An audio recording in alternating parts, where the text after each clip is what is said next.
Welcome to the Diabetes Podcast. This is part 2 of our deep dive into the GLP-1 medications. In part 1, we covered what these drugs are, how they work, and the real benefits and risks. Today, we're going to blow your mind with natural ways to boost your GLP-1 that actually work. We'll give you practical strategies for maximizing benefits if you're on these medications, and most importantly, we'll help you create your personal action plan. Let's go. Hello, and welcome to the Diabetes Podcast. I'm Richie. And I'm Amber. And Amber, let's get right into it. Tell us about natural alternatives to GLP-1 medications. Yes. I think this is important because either people are looking for a non-medication way, or maybe somebody's on a GLP-1 and suddenly their insurance decides that they're not going to cover this GLP-1 anymore, or suddenly your copay is now $1,100 a month without a really great reason as to why that is true. These things happen. Or in this post-COVID world, it's just not available this month for whatever it is. Mm-hmm. Supplies are just different than they used to be historically. So natural alternatives. Your body is perfectly capable of producing more GLP-1 naturally. In fact, some foods can boost GLP levels up to 40 to 50%. So not quite to those medication levels, but significant enough to really make a big difference. So I want to start with the most powerful natural GLP-1 booster. Take a guess. I'm going to go out on a limb and say fiber. I love that you got that right. So we're talking more specifically about fermentable fibers. So those that make it all the way to your colon as short chain fatty acids, where most of your GLP-1 producing cells live. Remember, those are the intestinal L cells. Mm-hmm. There will be a quiz later. So some key fermentable fibers include fructooligosaccharides. What? Fructooligosaccharides. And it's part of that test later. These are found in onions, garlic, asparagus, leeks. And then you have your galactooligosaccharides found in legumes and human milk. So good for the babies. Mm-hmm. And then resistant starch. And this is found in cooled potatoes, green bananas, and lentils. Then you have your pectins that are found in apples and citrus fruits. And then beta-glucans, which are in oats and barley. So, got a mind-blowing study for you. Researchers gave people barley groats. So not billy goats, but barley groats. What is a groat? I am groat? Like, I don't know. I am groat. It's the whole intact barley kernel. I don't think I've ever had a groat in my life. Yes, well, they're not in everyday grocery stores typically. And I have been guilty of not really fixing them for you, but your life is going to change. Oh, yay. Yay. So anyway, researchers gave people barley groats, whole intact barley kernels for dinner. Uh-huh. The next morning, 14 hours later, their GLP-1 levels were 43% higher, and they ate 100 fewer calories at lunch without trying. So they ate it at night, slept on it, and the effect still pervaded into lunch the following day? Yes. Wow. Without even thinking about it. Where can I get my hand on these groats? Of groats. Yeah, so these groats, you can buy these at Whole Foods or a Sprouts Market, which I had the pleasure to go to for the first time ever in Arizona. It's a fun little market. Sprouts Market? Yep. Online retailers like nuts.com and Bob's Red Meal website. But here's the thing, it has to be the intact grains. It can't be flour. Because when the grains are ground into flour, even whole wheat flour, it ruptures the cell wall. And so that means the starch spills out and gets absorbed earlier in your digestive system, and it never reaches the L cells of the intestinal lining. That's why whole wheat bread doesn't boost GLP-1, but steel cut oats do. Speaking of steel cut oats, these are still effective. And the same thing for like coarse, so like you can find whole barley in some bulk sections of grocery stores. That's still effective as well. Be very careful though, because pearled barley is not the same. In pearled barley, that's what you're most likely to find at the grocery store. And that has the outer bran removed, and it's low in fiber, will not make it to the intestinal L cells. So not really effective. There's some benefit in rolled oats, but there's minimal to no benefit in instant oats or, like we said, whole wheat flour. So that Quaker did me wrong. All those little instant breakfast packs. Yep. Not for that. So the next secret weapon, probably, hopefully in your fridge right now, leafy greens. Okay. These greens contain something called thylakoids. So they're the structures where the photosynthesis happens in the greens. So these thylakoids do something really remarkable in your gut. They can wrap around fat molecules, which really dramatically slows their digestion. So that means that fats reach your lower intestine where they trigger massive GLP-1 release. And one study found that adding spinach extract equivalent to half a cup of cooked spinach to breakfast increased the GLP-1 by 40%.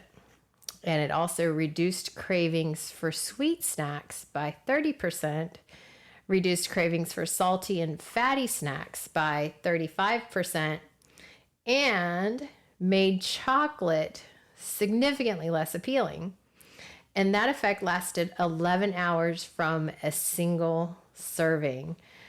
So participants who unknowingly were getting spinach in their morning smoothie were turning down chocolate nearly a half a day later, which is like, this is just mind blowing to me to turn down chocolate. Like, what is going on here? Well, I can honestly say that every time I've had spinach, I don't think I would eat chocolate with it. Yeah, just because of the taste in your mouth. I think it's the toothpaste and orange juice combo. Yeah. But that's not the case here, because these in here they had spinach in pills. So they didn't. Oh, okay. So it had nothing to do with the actual I don't think texture they or taste in the mouth. tasted it. Okay. But maybe, I don't rightly know. So I got a question, and if it's off topic, let me know. So you said that the thylakoids in the leafy greens bond to the fat to help trigger GLP when it reaches your lower part of your digestive tract. Does that mean that when I have leafy greens, it's a good idea to pair them with nuts or an oil or like avocado, some kind of fat source kind of pairing? I'm kind of gaming this thing. Yeah. There seems to be an almost 12-hour delay from the time I have my groats or the time I have my leafy greens. So between breakfast, lunch, and dinner, if I can dose one of those for every meal, I'm like, you're this is so like you to try to like game the system. Well, yeah, I mean, that's how you get good at this stuff, right? And start making it a dietary staple. Well, you've talked about in previous podcasts about the delayed metabolic effect, or the kind of the sustained metabolic effect of even just moderate exercise, and how when people, particularly folks with diabetes, when they do their after meal walks and when they do even modest amounts of exercise, that effect sustains them like up to 48 hours later. I think we're talking about the same thing on the front end, just with like, okay, I've got some pretty cool food strategies, particularly for folks that are struggling with food noise, the hunger, just constant hunger for stuff.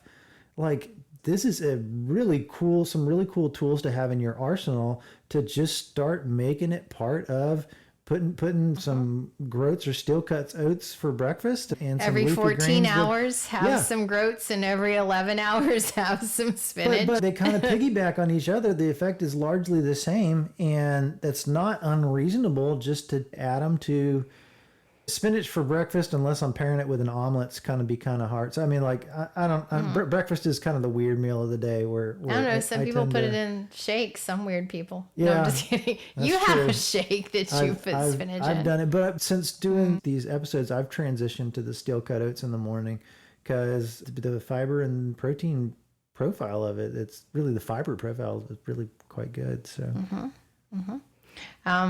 Back to the thylakoid profile, practical application wise, you need about 2 big handfuls of raw spinach.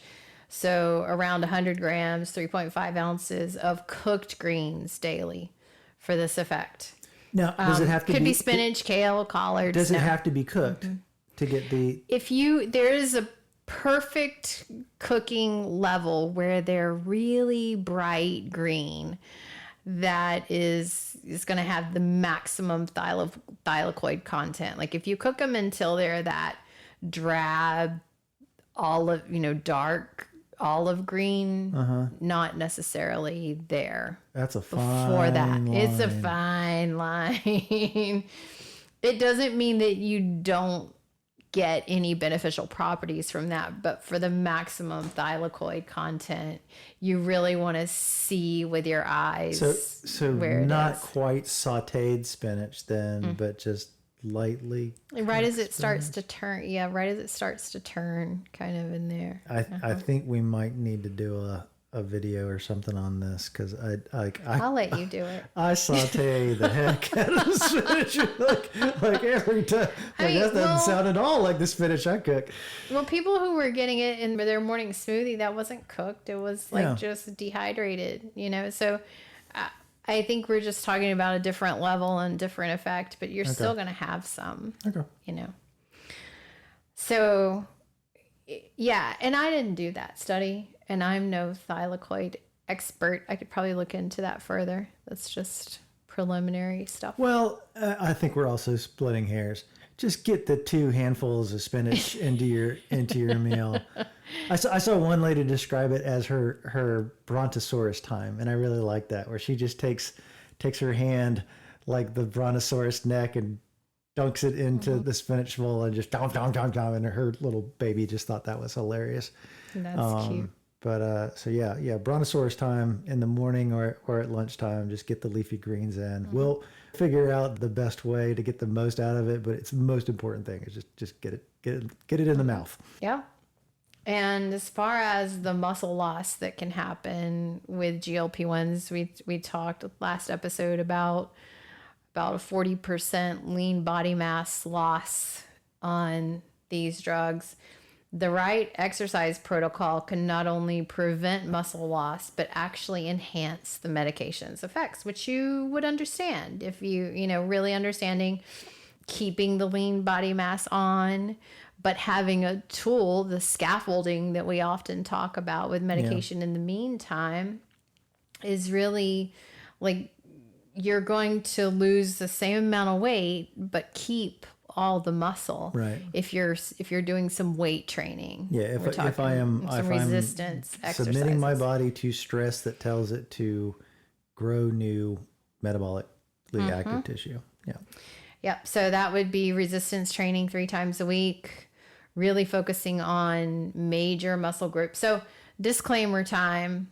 Get clearance from your physician before starting any exercise program. If you're not walking right now, it doesn't make sense to go do resistance training 3 times a week. This is just what was shown in some studies where they were able to keep the lean body mass on with the GLP-1 drugs, what was shown to work. But long term, this is a journey, walking's kind of the entry stuff. but not just folks on GLP-1 stuff. Particularly females, post-menopausal females need to be doing resistance training regularly. It is incredibly crucial. I would say everyone, but even more so, yes. Your not just your lean muscle mass, but your bone health, all of that kind of stuff. And so to really keep lean body mass while on these GLP meds, now starting anywhere is going to be an achievement, but in these studies showed 20 to 30 minutes per session minimum. And so about 30 minutes 3 times a week, and able to keep that lean body mass on. So these studies showed some really dramatic results with that protocol, where 50% less muscle mass was lost than the control groups, and they maintained their metabolic rates. So we talked about if your metabolic rate is burning at 2,000 calories a day and then you lose a lot of lean body mass, it could be down to 1,800. They were able to maintain the metabolic rate while keeping the muscle, which is huge. These people had better blood sugar control and were more likely to keep weight off when they stopped the medication, which makes perfect sense if you understand physiology. You said something that I'm trying to get my head around. You said they lost 50% less muscle mass, but that's still like 20% muscle mass or metabolically active tissue lost on these GLP-1s. Something I don't think that's a great call. Something I don't think that you called out is, like, I'm assuming, are these people just given unrestricted access to calories, or is it being paired with a restrictive calorie diet? That is a fantastic question. Because what you're saying to me, like, and again, I'm just reading between the lines, but it sounds to me it sounds like a pretty calorically restrictive diet, because if I'm on a pretty calorically restricted diet, even if I am doing weight bearing exercise, I would expect to lose some, I mean, I have to fuel that stuff. So I'm just kind of curious how the study was structured. Yeah, there's several studies that looked at this, but this one in particular that I'm referring to is just, we got people on this drug, let's put them on an exercise protocol and see what happens. Okay. Yep. So there was another one that showed high intensity interval training naturally boosts GLP-1. And they found that just 12 minutes of high intensity interval training increased GLP-1 levels for the next 3 hours. So do this regularly and you're giving yourself many. So I just see a little Richie eating his groats every 14 hours and his dark green leafy veggies every 11, and then doing high intensity interval training every 3 hours. And I'm going to go ahead and do another disclaimer. While it is great to do high intensity interval training, again, this is something that you work up to. Something that I don't really hear a lot of people talking about is connective tissue health. And it's not popular. Stretching isn't popular. I'm not even talking about stretching. Really what I'm talking about is your connective tissue, your tendons, ligaments, all that kind of stuff. The ability to take kind of elastic dynamic load. Think bouncing and hopping and jumping and all of that kind of stuff. That's usually when you're going to hurt yourself. And that seems to be built into a lot of high intensity interval training. If you're going from zero, it takes and even at my age, this is something I have to be very, very conscious about. If I am not diligent to do the warm up, if I'm not diligent to do I just got a flashback. Stuff, you blow something out almost every time you try. Sorry, I didn't mean to interrupt you. I just got a flashback of watching the Biggest Loser documentary and the high intensity interval training, like let's run a mile on the beach full out, and ended up with somebody with rhabdomyolysis. It's just not a good idea going from zero to crazy in no time. Yeah, so that brings us to something we alluded to at the end of the last podcast about 12-year-olds on GLP-1. this is something that I would love to just skip over and skip out on and not talk about, but we said we were going to. And because also this was mentioned in certain political things as well. So let's just go there. The American Academy of Pediatrics now recommends considering, doesn't mean like must be on it or anything, but considering GLP-1 medications for children as young as 12 with obesity. So we're talking about medications that have the potential to affect brain chemistry that must be taken potentially for life in children whose brains won't be fully developed for another 13 years. And there's really no long-term studies on what lifetime GLP-1 supplementation can do to a developing brain. And these drugs are affecting reward pathways. So the question becomes, what happens to a child's relationship with food, with pleasure from food, with motivation? It's a lot of questions that don't have answers. And you're introducing that to an adolescent population. And it's concerning. But then the flip side of that is that childhood obesity leads to some lifetime health problems. And 30 years ago, you did not see type 2 diabetes in children and in teenagers. Like, this was unheard of. And now it's common. And these kids are likely to face discrimination, bullying, and could die from health complications potentially even before their parents. So I don't have the right answer. I mean, of course, in a perfect world, I would like to see these children exercise more and be with people who are truly helpful and go into their home and teach their whole family better eating and lifestyle behaviors. But when it comes to these two things, I don't have all of the answers. But I feel like we should at least put a lot of effort into intensive lifestyle interventions prior to medication in children when it comes to kids, because it's too dangerous not to. But then you're looking at the school food system, and you're looking at the fact that soft drinks are allowed in vending machines in schools. Like, you could offer the best school lunch program to kids, but when you allow Little Caesars to come in and other vendors to come in and offer a secondary option, and then on top of that you have vending machines, it undermines the effect of the National School Food Lunch Program. And there have been a lot of budget cuts that are soon to take effect in that space too. So it's really quite a crisis. And I hate to bring up problems without solutions. You know, in a perfect world, I've got some answers, but, you know. Well, I mean, at some level, the solution is exactly what you're doing. It's speaking truth to the problem, saying there is a problem, things are not okay. Mm-hmm. It's providing education. The kids aren't the one going grocery shopping. Right. You know, mm-hmm. But mom probably doesn't have the education either, particularly mm-hmm. It does tend to be lower socioeconomic status. I don't think a good or caring parent would intentionally, absolutely, you know, try to make their kids sick. The parent is often struggling as well. Mm-hmm. I learned a new word this week, and it really kind of. Who'd you learn it from? I learned it from you, and it is a word to describe really the problem of how things have gotten so bad. Mm. The word is diabetogenic.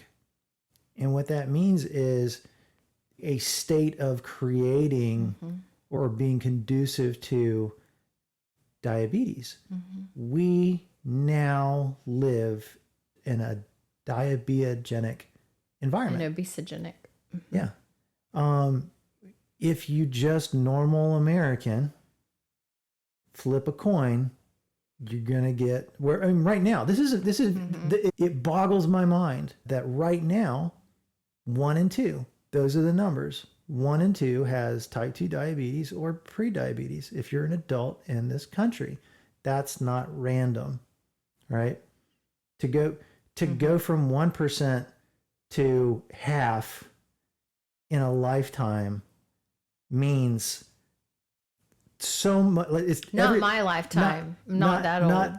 And nobody's consciously making this decision. Mm-hmm. The decisions that support this disease are made by everybody almost every single day. Mm-hmm. And to be fair, it's gone from 1% to about 13% diabetes. Type 2 diabetes. Yes. Yeah.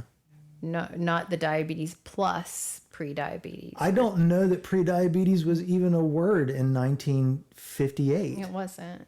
I would like to start talking about health debt, for lack of a better description. Mm-hmm. And it's probably not going to resonate at the national level because we don't have a problem with financial debt. We just pile it on and don't really have a good plan to get rid of it. But really, somebody is going to pay for it someday. It won't be. Maybe it's not me, and so maybe I don't care about it. Diabetes is expensive. We talked about the billions there of dollars. There is a burden, a tremendous burden on our healthcare system for treating preventable disease, and fiscal conservatives of the world unite. We should do a better job of investing in our health earlier to not have to pay the egregious costs of this disease in later life. Absolutely. And that's not person to person. That's everybody. We have to, as a nation, as a society, we have to do better for our kids. We have to do better for our grandkids, because the trajectory this is going to happen to everyone at the rate that it's currently increasing. And it is going to affect, and has been affecting, the lower socioeconomic status people. And essentially, we're saying that these people deserve to suffer the consequences of an obesogenic environment they didn't create, when they can't afford the care that they need to treat obesity, to treat diabetes. But again, I think we pretty well established that just being on this medication doesn't fix the job. Mm-hmm. Being on this medication is a good 12-month plan if I need to drop some weight. But unless I don't plan on living beyond the next 12 months, I'm going to need something on the back end of that to support my health. So, regardless of whether you get prescribed this medication, if you don't adopt the behaviors that we're talking about, you're still going to be in a bad way 12 months out, because you are going to exhaust your metabolically active savings account. I'll get off my soapbox. I'm sorry. It's okay. So let's get into a kind of a decision matrix, if you will. If you're on the fence, should I take these GLP-1 medications? So I would say consider GLP-1 medications if you have type 2 diabetes with poor control. Despite what you've done lifestyle-wise, diet-wise, if your A1C is not controlled and you have type 2 diabetes, this class of drugs could help you temporarily while you adopt the behaviors. Can you specify what uncontrolled A1C is for the people that are unfortunately all too common and just really don't understand their numbers? Yeah. Your endocrinologist is going to want you to have an A1C of 6.5 or lower without hypoglycemia. If you are considered elderly, maybe like age 75 or older, depending on if there's any cognitive decline in that at all. But typically in the elderly population, the A1C is allowed to be 7 or higher, because we're talking long-term complications. So if you made it to 85, not so much worried about long-term complications anymore. Yeah, not as concerned. Which is, I find so interesting, because the person that's 80 or 85 is still concerned with these long-term complications, but it's just like the general guidelines. That's just where they are, because it really comes down to the risk of hypoglycemia. That is what they're trying to avoid with that higher A1C. And just quite candidly, we will spend a lot of money keeping you alive, not so much preserving quality of life. So, Yeah. And hypoglycemia is going to be more of a risk than high blood sugar across time. So if your A1C is 7, your general practitioner is going to be happy with that if it's 7 or below. If you went to your endocrinologist last and you had an 8.5 A1C and this time it's 7.2 and you're headed in the right direction, this might not be appropriate for you. But for just about anyone else, this could be a helpful class of drugs because it does work on so many of the core defects that are going on with type 2. But as we did in our first 12 discussions of the core defects, nutrition, exercise, lifestyle changes, these could also affect GLP-1 levels. And as we talked about in here. So number 2, if you are diagnosed in the obesity category, which is a BMI greater than 30, with weight-related health conditions. So if you have a BMI of 30 plus hypertension or a BMI of 30 plus diabetes, this would be a class of drugs for you. Or if you've genuinely tried structured lifestyle interventions for at least 6 months, and I'm going to say with a nutrition and movement expert, because a lot of people have tried these things without a dietitian, certified diabetes care and education specialist, without an exercise physiologist, physical therapist. And then they're curious about why the results are not there. You have something to say, I can tell. I take unction at the genuinely tried. Did you? No. I have talked to enough people to tell you, as far as their belief system goes, they have genuinely tried. And many of them have also taken the class and like they've tried everything that they knew to do. That doesn't mean that that's everything there was to do, but they have genuinely tried everything they were ever told or understood that they could do, if that makes sense. Okay. I would like to put an asterisk on that. And that's fair. I think both of us have very salient points. I think that two things can exist at the same time. What you said is true, and what I have said is true. They don't negate each other. Yeah. Fair enough. So the other is that you can afford these drugs over the long term. So we're talking on average $1,300 or so a year forever, or until you take the steps towards diabetes remission and you come off of these. Number 5, you understand and accept the risks. You understand that if you were to have a procedure that would put you under anesthesia, you would need to stop the GLP-1 for at least 2 weeks prior to, so that you're not at risk for aspiration pneumonia while you're under. That you don't have a personal or family history of medullary thyroid C-cell tumors, like none of that stuff. And you have a plan for maintaining muscle mass. If those things are true, then I think you could absolutely consider GLP-1 medications, and would have good reason. If you have diabetes and heart failure, diabetes and have had a cardiovascular event, this could be a good medication for you. I would say try natural approaches first if you have not tried structured dietary changes. You're not in immediate health danger. Cost is a concern. You're worried about side effects.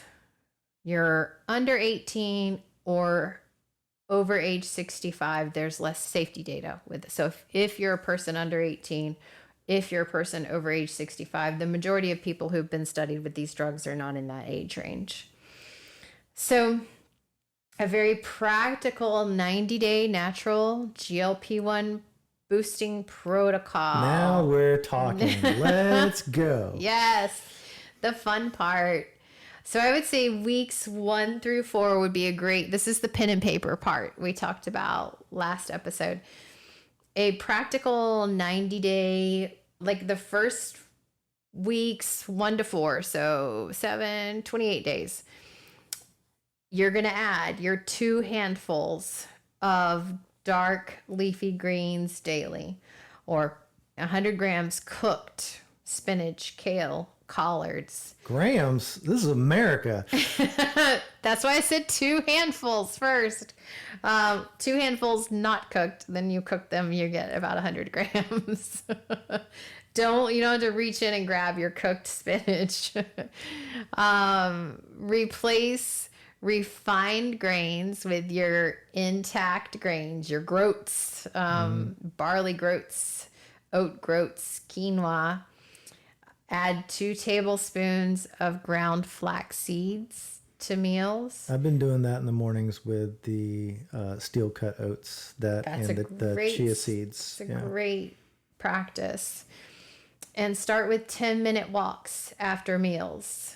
So perhaps week 1, you choose one of these and you're consistent. Week 2, you choose the next. So maybe week 1, you grab your 2 handfuls of spinach, shove them in your mouth, get it down. You know, or don't do that if that sounds awful. Start with something you think you could do first. Pick one that's like, 2 tablespoons of ground flax seeds. I could sprinkle that on whatever I'm eating. Start there. And then prepare before the next week the second thing that you're going to do. If you're going to start with 10-minute walks after meals, maybe somewhere in the first week you start with 5-minute walks after meals, so that by the time you enter the second week you can do the 10 minutes. But the idea is that by the end of week 4, all of these should be pretty much daily practices. Yes. Yeah. Yes. And then we're going to add on and enhance this. So adding 1 tablespoon diluted with water. Do not straight down 1 tablespoon of apple cider vinegar. Yeah, I made that mistake. Do not once. burn. Not good. Because you didn't talk to me first. Add a tablespoon of apple cider vinegar to 8 ounces of water and drink that before meals. That acetic acid can act like a short chain fatty acid and help sort of mimic some of the GLP-1 properties. Second thing is include about 15 grams of protein at breakfast. If you want to try to shoot for 20, that's fine too. But this can help maintain muscle and increase satiety. So one way in which you could do this, just an idea. You can do it a million different ways. But if you really wanted to have a plant-based way to do this, you could do kind of like a tofu scramble. And a way that you could make tofu taste or look like an egg, which is really the challenge, would be kala namak, which is this black salt, which can give sort of an eggy hydrogen sulfide aroma to the food. Not a lot of it, because remember we had our sodium talk a couple 2 episodes ago.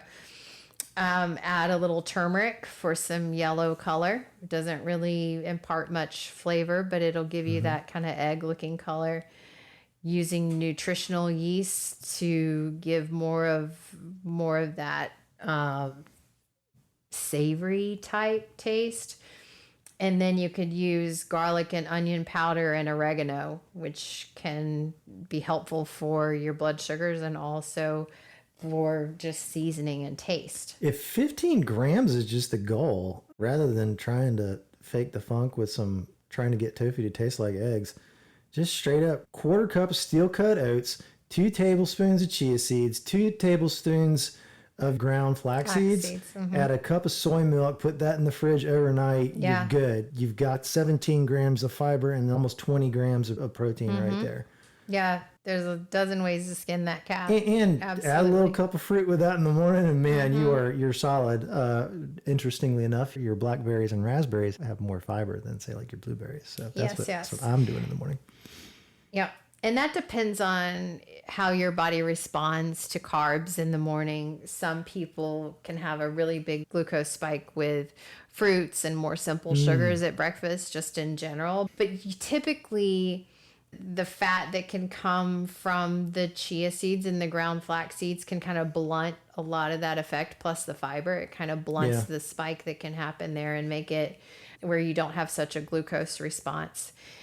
And so, just back the fruit out. You're still at your almost 20 grams of protein. Yeah, I would recommend probably having the fruit maybe like 2 hours later as a snack to kind of keep it more level. Depending on, if you're taking insulin, especially if you have type 1, it's a little different because you'd have to match that with your insulin. So if you're on a AID system, no problem. But anyway, adding in resistance exercises 2 to 3 times per week. Okay. That's going to go a long way to preserving lean body mass, building lean body mass. What does that look like to you, Amber? It's your major movers, your legs, your fanny, really getting those lifting. I'm gonna get more specific. This is body weight squats. Yeah, starting there. This is I'm standing with no weight and no equipment. I am lowering my body down as low as it's gonna go, with the goal of my butt should be able to just about touch my ankles. And if it doesn't, that implies that I've got some mobility issues. Most of us have mobility issues. And hips that need to be addressed now during the building phase. So we might do an entire episode at some point in time just on how to get ready to work out hard. Because again, to just pick this up, particularly in later life, going to be challenging. It can be challenging. Once it can be. And the other is increasing fiber to 40 grams daily. Now, do not go, I hear you. Do not go from the average American intake of about 15 grams. Don't go from 15 to 40 overnight. We're going to increase this fiber gradually to prevent some major gastrointestinal issues. So start at 15, go to 20, 25, then 30, 35, 40. The goal is at the end, coming up on week 9, you're hitting 40 grams of fiber a day consistently. And I can tell you personally have had tremendous success with a decrease in hunger directly correlated to how much fiber I get during the day. It's true. I don't tell stories. I try not to anyway. And then you've got some really getting into like optimization weeks 9 through 12. That's where if you have the foundation laid, then you can begin high intensity interval training twice a week, just short 12-minute burst sessions. And 12 minutes feels like a really long time when it's this high intensity training. And the other would be to include fermented foods daily, because these can help improve gut bacteria that produce the GLP-1 triggers. So is that like kimchi, sauerkraut, that kind of stuff? Yep. And that's daily? Daily. That's an area that I could work on. So sure. I got a question. You don't have to answer it if you don't want to. I don't want to. I'm just kidding. Does the increase in fermented foods, I know very often the brine tends to have a lot of sodium in it. Is that going to be a problem? Oh, if you are eating mostly plant-based foods, then your sodium content's going to come in at about 1,500 milligrams, so you can afford it. Take a hit for the fermentable. Yeah, I'm with you. Then you're okay. But if you're going to McDonald's sorry, I keep calling out places. Sorry. If you're going to fast food establishments, getting a lot of sodium from there, and then you're having these salted fermented foods on top of it, probably, Yeah. But I would say cut out the fast food before you would cut out the salted fermented foods. Right. Okay. Yeah. I like this one a lot. Another would be early time restricted eating. And what I mean by that is front loading your calories, because this is very likely most aligned with GLP-1's natural circadian rhythm. So we tend to have a higher GLP-1 secretion in the morning.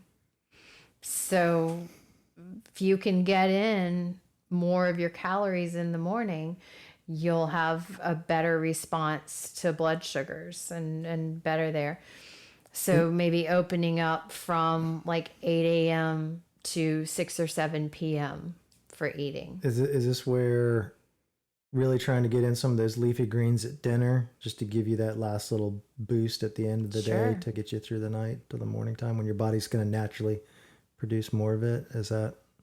I haven't gotten the groats yet. I don't really know how to integrate them into my meals. I like it. It's going to be a learning week this week, I guess. Yeah, I mean, the first thing is to get them, ordering them from maybe like Bob's Red Mill or something. I think you could even get them on Amazon. I would rather... We'll dig up an Amazon sources. link and put it in the show notes. Yeah. Adding in spices, cinnamon, Ceylon cinnamon specifically, turmeric, and this works by direct receptor activation and by protecting L cells from oxidative stress. So we know turmeric is a known antioxidant, and so that's how it can protect those intestinal L cells from stress there. What does turmeric pair with? Pepper. Pepper? Mm-hmm. Okay. To increase absorption. No, I'm asking like, so how do I add that to a meal? I've seen some fancy little turmeric shots and that kind of stuff, but nothing. You could add it. You could add a lot of your Indian, like curries and stuff. Yes, a lot of your traditional Indian dishes with your curries will have turmeric in it. Okay. You have to be careful because you could also have ghee and some coconut. Coconut milk that could be higher in saturated fat, but typically those are very healthy dishes because of the bean content, because of the antioxidants.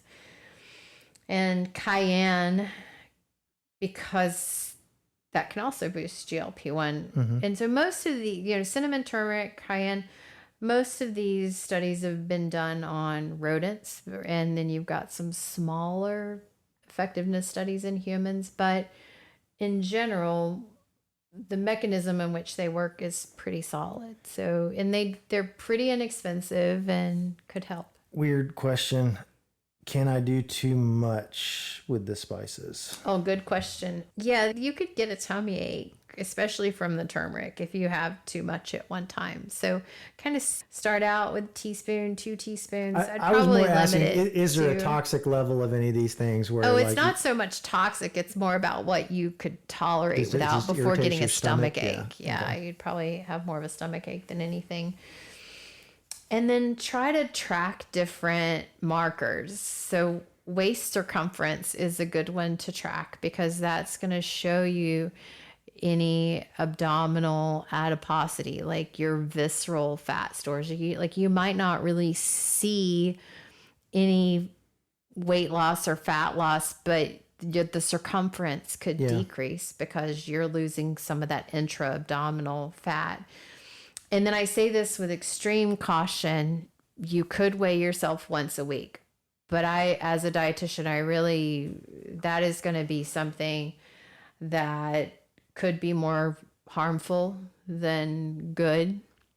In general, I'm against weighing unless you find it helpful. Probably don't do that. But if it motivates you, and I would recommend you always do like Monday morning first thing, once a week, Monday morning, and then don't get caught up on this week versus that one, but maybe week 1 versus week 4 versus week 8. Like write it down. Or even have somebody help you get on the scale backwards. Have them write it down and hide it from you and just show it to you after 2 or 3 months. The weight can just fluctuate so much from day to day. Yeah, and all that water, other kind of stuff. salt, sodium intake. I really like the the waist circumference because, again, that start measuring in centimeters, particularly. Definitely centimeters, not inches. But I'm saying to be able to, you can measure to within a millimeter on some of this kind of stuff and, put... As our good friend Dr. Greger says, put it to the test. Mm-hmm. When you increase the fiber in your diet from just guessing, probably not a lot, to upwards of 50 grams of fiber a day, this is a weird thing that does decrease the adipose tissue around your visceral organs. So you should not be surprised to see your waist circumference come down, directly related to your increase in fiber. Mm-hmm. Mm-hmm. And then you could just subjectively ask yourself where your energy levels are every day. And again, this should be about the same time every day. Because if you do one day first thing in the morning versus the other one after a really hard, long day at work, you could have different energy levels at that time period. So just maybe select a point of the day every day, kind of give yourself a 1 to 10 energy level and see across time if you notice any difference. And then there's also, you can find certain ones of these online, or you could make your own, this hunger and satiety scale, where we have one of these, maybe we'll link it in the show notes, but where you're gauging your hunger level from 1 to 10 and your fullness level, and you look at like before a meal, am I a 5, or a 6, which is like I'm ready to eat, versus a 10, which is like, I think of Chris Farley, where there's that skit where he's like, I'm starving. I think about that. You never really want to get to that level before a meal, because you're very likely going to overeat, and then your satiety at the end is probably going to be like Thanksgiving kind of full, and it's just this yo-yo effect. But so really try to eat just as you're kind of starting to feel hungry, and this is a whole other podcast too, but anyway, measure your hunger levels before and after meals, and then check your blood sugar if you have diabetes, knowing where you stand with your blood sugar. Okay, so that is a very modest plan, modest 12-week plan, a very, I think, achievable plan for people who are not currently on the GLP-1 medication. Do this before you get on the GLP-1 medication to see if it's still necessary. What about people that are already on GLP-1s? Yeah, you really want to prevent muscle loss. So we're talking anywhere from 1 to 1.5 grams of protein per kilogram of body weight. So it's 2.2 pounds per kilogram, if you want to do the math. So somewhere between 1 and 1.5 grams per kilogram of protein will cover most people. Plenty of protein with that amount for most people. And then resistance training 3 times a week. Big muscle groups. Big muscle, big don't want to movers. see no beach muscle, bicep curls. Don't want to see, you've all seen it, the 2 ladies in the gym just massaging that punching bag on either side with their little fists. No, you're gonna have to do some work. You're really gonna have to make your body want to retain and put on new muscle. You're gonna have to load the frame. And this is not a must, but this is a very widely studied supplement, creatine. Again, my disclaimer with all supplements, make sure it is independent, lab verified, and probably about 5 grams a day of creatine. And again, just like with the other, waist circumference would be good, because you really want to look at the body composition, not the weight. Like, is your belt getting tighter?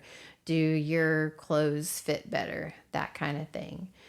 And then for side effects, you could try things like ginger. They make these little ginger chews. You could do a ginger tea.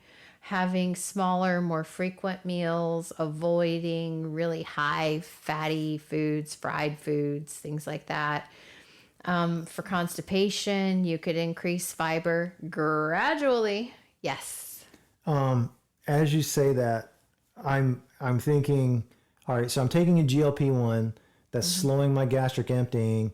Yep. If I start piling fiber on top of that, that's also going to slow gastric emptying. Do I end up with compounding the two? Is there a risk for increasing fiber if I'm on a GLP-1? No, in fact, you need fiber even more if you're on a GLP-1, because it is delaying gastric emptying.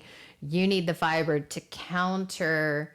So if you're slowing down gastric emptying, you do have some delayed gut motility. So the fiber can increase the gut motility. Okay. So you want the fiber, but you don't want to like pedal to the metal right away. That will create problems. Same as everything else. Exactly. Yep.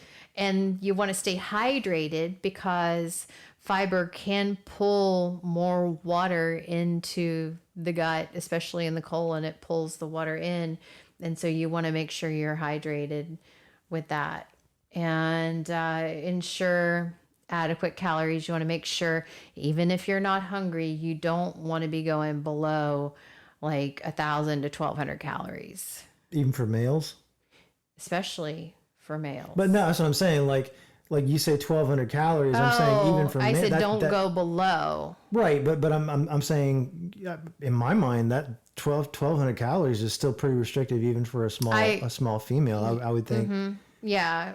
Yeah. So the 1400. Yeah. But I mean, I'm talking like the minimum level. Minimum. So yeah. Anytime you put a number out there, somebody like she said, right? I've seen the negative side effects. And from again, people trying to lose weight, starving themselves. And not only does it not work, it's counteractive. So, I mean, yes. Okay. Yes. And this is always the nuance, right? Because how do I give practical nutrition tips without giving you health advice, without being your healthcare provider? Fair enough. So I can say don't go below this, but I'm not going to be prescriptive for any individual person because I'm not their dietitian. You're right. You make a good point. If you want to work with us, we're more than happy to work with you. We'll give you all the tailored plans you can stand. But in general, my 2 cents, 1,200 calories is pretty restrictive. We just got to get over the idea that I got to lose all this weight really, really fast. I agree with you wholeheartedly. No. Mm-hmm. We need to lose weight at a reasonable, sustainable rate, or else your body will help you quit. Mm-hmm. The systems that you have in place to prevent you from starving in famine will kick in with a vengeance, and then you will quit. And when you quit, you'll go right back to where you were.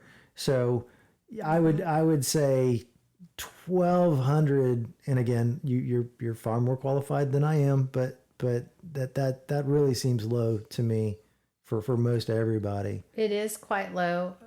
In the direct trial, they had 810. Yeah, and we saw how that worked. Yeah, well, I mean, it did work in the short term, but anytime you're vastly restrictive, you're going to run the risk of losing lean body mass. Every single time. You're going to lose protein and skeletal muscle. You're going to lose your lean, metabolically active tissue close to the same rate as fat mass. It's like the more pedal to the metal you go in caloric restriction, in extremes, the more likely you're going to lose something other than fat as you do it. So, yeah, that being said, you might want to be on vitamins that you'd be more likely to be deficient in. You want to make sure that if you're not getting, like most people tend to be deficient in vitamin D, so probably independent lab verified vitamin D, which would be your cholecalciferol would be the best form of that. And then just going ahead and taking a liquid vitamin B12 supplement. Why not? It's those sorts of things. If you notice there's a group of foods that you're lacking, you might want to take whatever those groups of foods are high in nutritionally, like whatever minerals they have there. So most people don't realize that you really need an exit strategy from the drugs from day one. Whether you plan to stay on these medications forever or not, these habits are important to build so that your health is supported without them, because you never know if that medication is going to be too expensive, if it's going to be out of stock, if you just don't want to be on medication, if you're all of a sudden have major nausea and different side effects from them, or your doctor says, hey, this has happened, pancreatitis, whatever, you've got to come off of these. It's important to have your medication independence plan. So while the medication reduces appetite, take that time to learn proper portions. What does it look like to use a smaller plate, for half of your plate to be non-starchy veggies? Develop new taste preferences, because your taste buds adapt in 2 to 3 weeks. So you can say that again. Your taste buds can adapt in as short as 2 to 3 weeks. So you might have used to have loved this certain thing, but if you can get away from it for 2 to 3 weeks, you can train your taste buds to not really crave that. Mm-hmm. So if you don't like Brussels sprouts, eat them every day for 3 weeks and then tell me if you don't like Brussels sprouts. Does it work like that? Maybe. I mean, that sounds really rough if you don't like Brussels sprouts, but right. Those cruciferous vegetables, man, you got to get them in there. Yeah. Yeah. And then while your body is having these free fatty acids circulating from the weight loss, build exercise habits while you've got this extra energy circulating, and really try to address any underlying emotional triggers and emotional eating patterns that exist. Like if you find yourself in the kitchen for no real reason, because you're like, I'm not really hungry, so why am I here? Just asking what's missing. What might I be trying to feel? Is this boredom that's showing up? Is this stress from work? Like, what is this? Since you're not really hungry, what else could be going on that has you in the kitchen or looking through the pantry? And then create environmental changes, like remove foods that can be triggering, begin to prep meals. So since you've got this window where you're not fighting hunger, what feels like every second, use that time to completely change how you shop, how you cook, how you think about food, and really work on building habits that stick. Whether you're on a GLP-1 medicine now or whether you're considering it, like really think about ways to change that. So this is a class of drugs that is not going away. This is a class of drugs that they're going to start combining with GIP. They're going to start combining with the SGLT2s. And now they're also in pills. You have Ribelsis, which is a GLP-1 receptor agonist in pill form. Some of these are even claiming to do a better job at preserving muscle mass and avoiding nausea. So we'll see, because we're really, overall, these are medicalizing a problem that is fundamentally a systems and environmental problem. Right. Like the average child is going to see 4,000 ads for junk food yearly.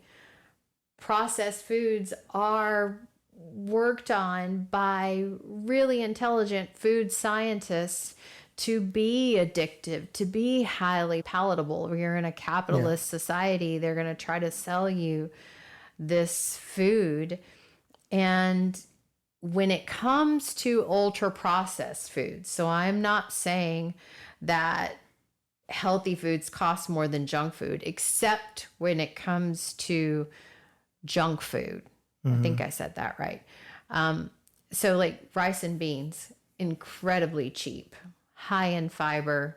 Yeah. If it's brown rice, very good nutritionally. And if it's dried beans, it is dirt cheap. Absolutely. Absolutely. So it is completely false. That should have been in our myths and misconceptions with that, is that healthy food does not cost more than unhealthy food, with the exception of processed food. So it really is. It's food marketed as healthy is more expensive than yes, junk food. Thank you. Yes, because you got to pay for the marketing.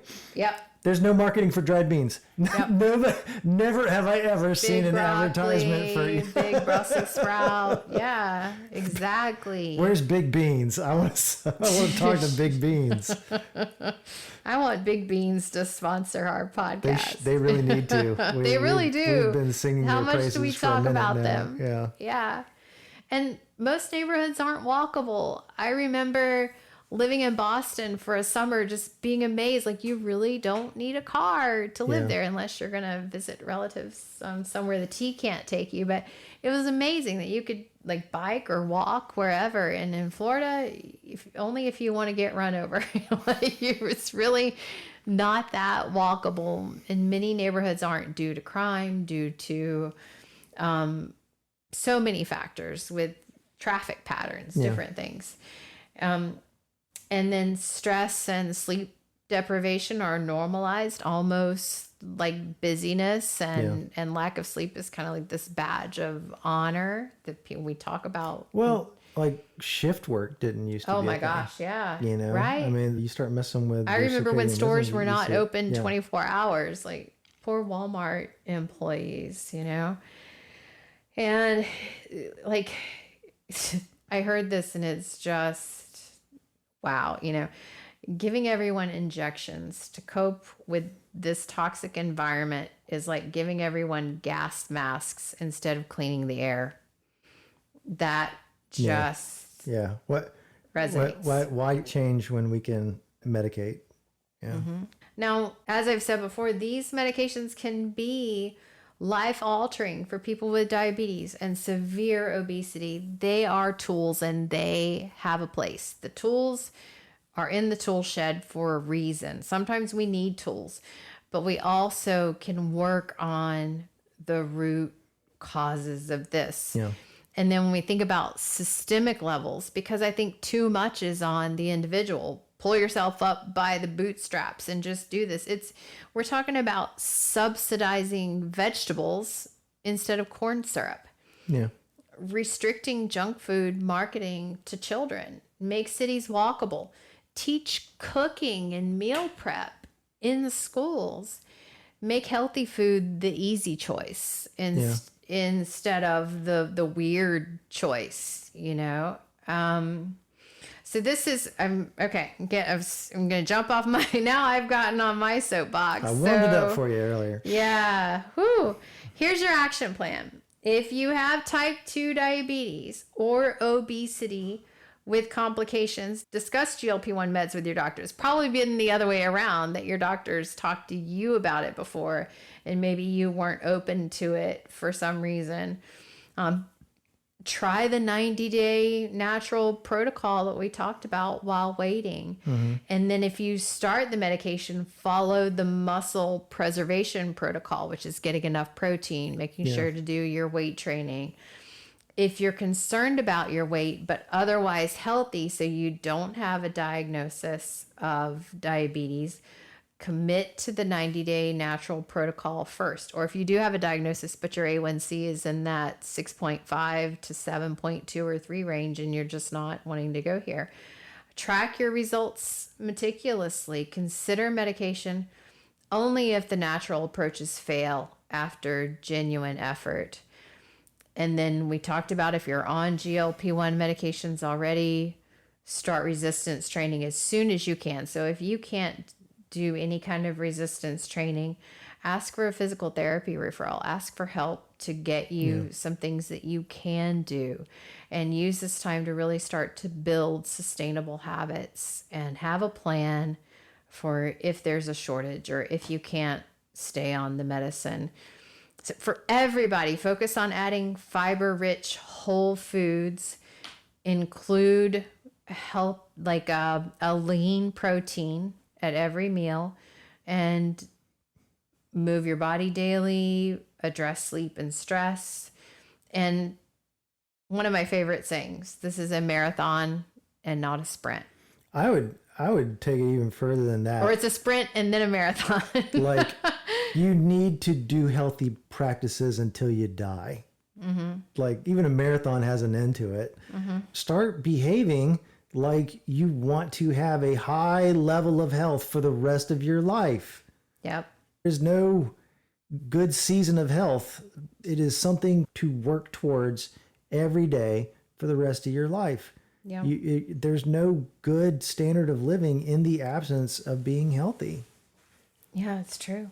And remember, it's more about gaining health and vitality and quality of life than anything else. So just want to thank you so much for joining us. Well, we really dove deep into GLP-1. I often say that's a lot. This is the most. This is by far, I think, the longest episode that we've done to date. So thank you for sticking with us, folks. Thank you for tuning in to the Diabetes Podcast, and we will talk to you again next week. I hope this helps somebody, or a lot of somebodies. Thank you. These medications aren't miracles or disasters. They're tools, powerful tools with real benefits and real risks. The tragedy isn't that they exist. It's that we need them because we've created a world that makes people sick. Whether you choose medication, natural approaches, or both, remember this: your worth is not determined by your weight. Your health is about so much more than a number on a scale, and whatever path you choose, you deserve support, not judgment. The real miracle isn't in a syringe or a pill. It's in understanding that our bodies are incredibly adaptable. Whether through medication or lifestyle change, we can influence our biology. We are not helpless victims of our genes or our environment.